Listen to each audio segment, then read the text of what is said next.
display or something? Special marine warning for Delaware Bay until 8 a.m. No, your own voice. I never hear you go off. A thunderstorm capable of producing water spouts was located over Woodland Beach or near Stony Point, moving south at 25 knots. Hazard, water spouts and wind gusts to nearly 50 knots. Source, radar. Impact, water spouts can easily overturn boats and create locally hazardous seas. Small craft could be damaged in briefly higher winds and suddenly higher waves. Locations impacted include Brown Shoal Light, 14-foot Bank Light, Slaughter Beach, Cape Henlopen, East Point, Bowers Beach, Woodland Beach, Stony Point, Cape May Point, Myamal Light, Ship John Shoal Light, Brandywine Shoal Light, Reedy Point, Fortesk Beach, Sea Breeze, Patch Island, and Cross Ledge Light. Move to safe harbor until hazardous Wait, weather we passes. shoot it? Okay, never mind, okay.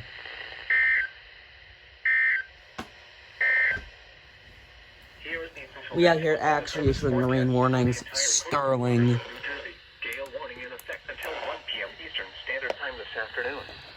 Gale watch in effect from Saturday afternoon through late. Turn your ass off. Today, southwest winds 30 to 40 knots. Northwest 20. You have one unread message. Thank you. Don't care about you anymore. Ow. Okay. I should turn that HH on catch 28, but I really don't feel like it.